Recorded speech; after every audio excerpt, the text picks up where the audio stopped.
नमस्कार, कैसे हैं आप लोग। उम्मीद करता हूं कि आप लोग बहुत बेहतर होंगे। सीजीएल 2025 का मेंस जो है वो 19 जनवरी को ही आपका ओवर हो चुका है, लेकिन अभी तक आपकी जो आंसर की है वो नहीं आई है। तो आंसर की आखिर क्यों डिले हो रही है और कब तक आपकी जो आंसर की है वो आने की संभावना है, कब तक आपकी जो आंसर की है वो आ सकती है, उसके अलावा कैसे आप आंसर की चेक करेंगे, इसके बारे में बात करेंगे। उसके अलावा इस बार जो सीपीटी वाली जो पोस्ट है उनकी कट ऑफ आपको बहुत कम देखने को मिलेगी और सीपीटी में बहुत ज्यादा पोस्ट हैं। जो सीपीटी वाली पोस्ट है उनकी भी संख्या बहुत ज्यादा है। तो सीपीटी की जो पोस्ट है जहां पे आपको हायर कट ऑफ अभी तक देखने को मिलती थी, उनमें आपको कट ऑफ लो देखने को मिल सकती है। ऐसा मैं क्यों कह रहा हूं, इसके बारे में भी आपको यहाँ पे पता चलेगा। उसके अलावा एक्सपेक्टेड कट ऑफ कितनी किया जा सकती है, इसका भी मैं आपको एक रफली जो आइडिया है वो इस वीडियो में देने वाला हूं। तो ये वीडियो आप सभी के लिए बहुत ज्यादा हेल्पफुल होने वाला है। तो चलिए स्टार्ट करते हैं। अगर यहाँ पे हम बात करें एग्जाम के लेवल की और एवरेज अटेम्प्ट की, देखो यहाँ पे अगर कोई आपसे कह रहा है कि एग्जाम का जो लेवल है वो इजी टू मॉडरेट है, तो ऐसा नहीं है। जो एग्जाम है वो मॉडरेट टू हार्ड लेवल का रहा है, तो इसका डायरेक्टली जो इम्पैक्ट है वो आपकी कट ऑफ पे पड़ेगा। उसके अलावा दूसरी बात क्या है कि आपका यहाँ पे जो कंप्यूटर का लेवल है वो बहुत अच्छा आया है। तो जो बच्चे जो कंप्यूटर के लिए क्वालिफाइंग मार्क्स चाहिए वो भी स्टूडेंट गेन नहीं कर पा रहे हैं, तो इसका डायरेक्टली जो इम्पैक्ट है वो आपकी कट ऑफ पे भी देखने को आपको मिलेगा। उसके अलावा जो सीपीटी वाली पोस्ट की जो कट ऑफ है उस पे भी देखने को मिलेगा, क्योंकि एक्चुअल में जो 27 नंबर सीपीटी वाली पोस्ट के लिए यूआर कैटेगरी वाले बच्चों को लाना है उतने मार्क्स नहीं आ रहे हैं। तो ऐसा भी हो सकता है कि 27 से घट के जो कट ऑफ है वो 24 पे लगे, तो ये भी चीजें हो सकती है। अगर हम यहाँ पे मैथ्स की बात करें तो मैथ्स जो थी वो मॉडरेट लेवल की आपकी आई। यहाँ पे अगर हम एवरेज अटेम्प्ट की बात करें तो 23 से 25 रहा। उसके अलावा रीजनिंग की बात करें तो रीजनिंग सबसे ज्यादा जो इजी पोर्शन था वो रीजनिंग ही था। रीजनिंग का लेवल सबसे ज्यादा इजी था और यहाँ पे स्टूडेंट ने मैक्सिमम स्कोर गेन भी किया। जिसने मैथ्स पहले अटेम्प्ट कर ली उसने रीजनिंग में बहुत अच्छा नहीं कर पाया, क्योंकि वो प्रेशर में आ गया। जिसने रीजनिंग पहले अटेम्प्ट की उसने कहीं ना कहीं पेपर अच्छे से किया, तो इसका भी इम्पैक्ट पड़ा है कि आपने पेपर में किस पोर्शन को पहले अटेम्प्ट किया। तो यहाँ पे 26 से 28 एवरेज अटेम्प्ट रहा। इंग्लिश की बात करें तो इंग्लिश मॉडरेट लेवल की आई है। उसमें सबसे इंपॉर्टेंट जो रोल है वो पैसेज का रहा। जो कंप्रिहेंशन वाला पार्ट है वो बहुत अच्छा था। उसमें जो हिंदी मीडियम वाला बच्चा उसको कहीं ना कहीं बहुत ज्यादा प्रॉब्लम हुई। ठीक है, तो इसकी वजह से इंग्लिश को भी हम इजी नहीं कहेंगे, इंग्लिश आपकी मॉडरेट थी। यहाँ पे एवरेज अटेम्प्ट की अगर हम बात करें तो 40 से 42 आपका रहा।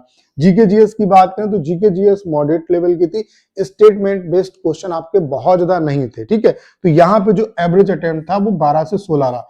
ओवरऑल अगर हम एवरेज अटेम्प्ट की बात करें तो 101 से आपका आपका 101 से लेकर के 111 एवरेज अटेम्प्ट रहा। ओवरऑल अगर एग्जाम के लेवल की बात करें तो एग्जाम का जो लेवल है वो मॉडरेट टू हार्ड रहा। तो जो कोई भी कह रहा है कि इजी रहा या इजी टू मॉडरेट रहा, तो ऐसा नहीं है।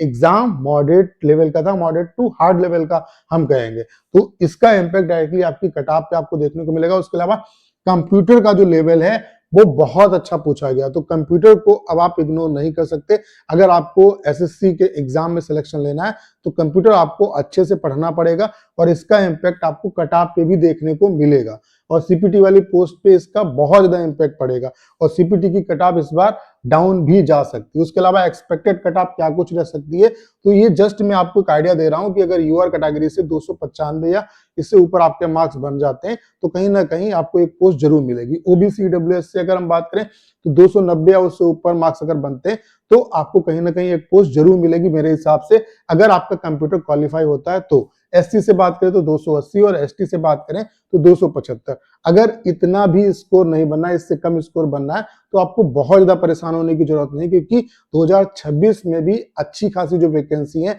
वो आपको देखने को मिलने वाली है और स्कोर आपका तभी बूस्ट होगा जब आप ज्यादा ज्यादा प्रैक्टिस करोगे। और प्रैक्टिस के लिए जो सबसे बेस्ट प्लेटफॉर्म है वो है टेक्स्ट बुक। और अभी टेक्स्ट बुक पे आपकी रिपब्लिक डे सेल चल रही है जो कि 24 तारीख से लेकर के 26 तारीख तक चलने वाली है।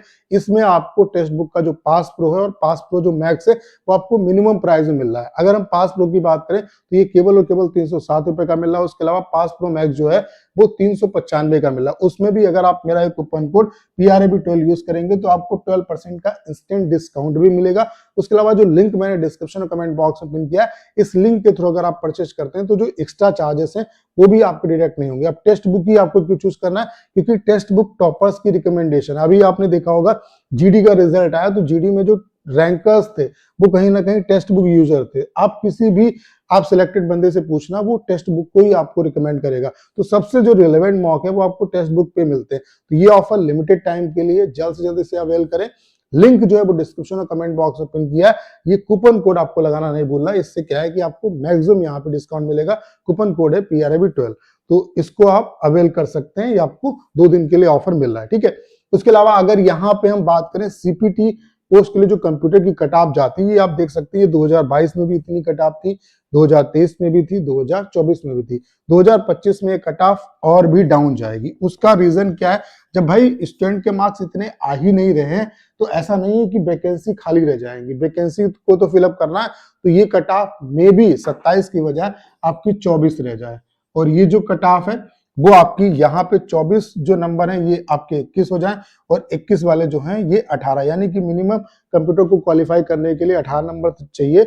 ये तो डाउन नहीं जाएगा, लेकिन CPT वाली पोस्ट की कट ऑफ आपकी डाउन जा सकती है, और इसका इम्पैक्ट कट ऑफ पे पड़ेगा। ऐसा नहीं है जो बच्चा कंप्यूटर में अच्छा स्कोर कर रहा उसने एक्चुअल ओवरऑल अच्छा स्कोर किया हो, ठीक है। तो इसका इम्पैक्ट आपका डेफिनेटली आपकी कट ऑफ पे पड़ेगा, और वो चीजें आपको मतलब दिखेंगी जब आपकी आंसर की आएगी, तो चीजें वहां पे आपको समझ में आ जाएंगी कि कंप्यूटर में किस तरीके से स्कोर कर रहे हैं, और ओवरऑल डिफिकल्टी लेवल जो मैं अभी कह रहा हूं वो स्टूडेंट जिस तरीके से स्कोर करेंगे वो मैं दिखाऊंगा आपको, ठीक है। तो वहां पे चीजें क्लियर हो जाएंगी कि वाकई में एग्जाम का जो लेवल है वो ठीक ठाक रहा है, ठीक है। अगर यहाँ पे हम बात करें आंसर की तो आंसर की का ये आप SSC का जो अभी जब से एडीक्यूटी ने एग्जाम कराना स्टार्ट किया, तब से आप ट्रैक रिकॉर्ड देख सकते हैं कितने टाइम ड्यूरेशन के बाद आंसर की यहाँ पे आई है। सिलेक्शन पोस्ट की अगर हम बात करें तो 29 अगस्त को एग्जाम ओवर हो गया था, 26 सितंबर को आंसर की आई, यानी कि 27 दिन में यहाँ पे आंसर की रिलीज हुई। स्टेनो की बात करें तो 11 अगस्त को एग्जाम ओवर हुआ, 22 अगस्त को आंसर की आई, यानी कि 11 दिन में यहाँ पे आंसर की इन्होंने दी। CGL की बात करें तो 14 अक्टूबर को एग्जाम ओवर हुआ, और 16 अक्टूबर को आंसर की दी। 2 दिन के अंदर आपकी आंसर की आ गई थी। अगर यहाँ पे हम बात करें कि एग्जाम तो 26 सितंबर को ही ओवर हो गया था, बाद में 14 अक्टूबर को री एग्जाम हुआ था, ठीक है। CHSL की बात करें तो 30 नवंबर को एग्जाम ओवर हुआ, 8 दिसंबर को आंसर किया, यानी कि 8 दिन में यहाँ पे आंसर की दे दी। CPO की बात करें तो 12 दिसंबर को एग्जाम ओवर हुआ, और 24 दिसंबर को आंसर किया, 12 दिन में आपकी आंसर की यहाँ पे आ गई थी। दिल्ली पुलिस कांस्टेबल की बात करें तो 6 जनवरी को एग्जाम ओवर हुआ, 13 जनवरी को आंसर किया गया, यानी कि 7 डेज में इन्होंने आंसर की दे दी। यानी कि आप देख रहे हैं कि मिनिमम 2 दिन लग रहे हैं, और मैक्सिमम यहाँ पे 27 डेज लग रहे हैं। लास्ट टाइम पे इस बार क्या है कि एग्जाम जो है वो TCS ने कराया। लास्ट टाइम जब TCS ने मेंस कराया था तो 18 और 20 को मेंस था, और 21 को आपकी जो आंसर की थी वो आ गई थी। इस बार क्या है कि 19 तारीख को मेंस का एग्जाम ओवर हो गया, लेकिन अभी तक इसकी आंसर की नहीं आई। हालांकि जिस दिन एग्जाम ओवर हुआ था उसी दिन ये लिंक इन्होंने जनरेट कर दिया था, लेकिन ये बग दिखा रहा है, यहाँ पे जो डेट है वो गड़बड़ है, कहीं ना कहीं टाइम तो सही है, डेट गड़बड़ है। तो अभी क्या है कि, और ये जो लिंक है वो ओरिजिनल है। अभी जब इस लिंक पे क्लिक करते हैं तो ये कुछ इस तरीके से दिखा रहा है, the form will be open soon. और ये अगर लिंक आपको चाहिए तो मैं आपको अपने टेलीग्राम चैनल पे प्रोवाइड करा दूंगा। उसका जो लिंक है वो डिस्क्रिप्शन और कमेंट बॉक्स में पिन किया है, उस टेलीग्राम चैनल से आप जुड़ जाइए, वहां पे आपको अपडेट सबसे पहले मिलेगी। तो जब आप लिंक पे क्लिक करते हैं तो इस तरीके से आपका लिखा आ रहा है द फॉर्म विल ओपन सून। इसका मतलब ये है कि अभी ये जो लिंक है वो एक बार फिर से अपडेट होगा। जब ये अपडेट होगा तो इसमें एग्जैक्ट जो डेट है और जो टाइम है वो आपका शो होगा, और उसमें ही बताया जाएगा कि आंसर की आपकी कब तक आएगी। तो ये ऐसी उम्मीद है कि ये जो लिंक है वो आज आपका अपडेट हो जाएगा, और उसमें मेंशन किया होगा कि कब आपकी आंसर की जो है वो ओपन होगी, और ये जो लिंक है वो आपको हमारे टेलीग्राम चैनल पे मिल जाएगा। तो जब अभी इसे हम इस पे क्लिक करें तो इस तरीके से आ रहा है।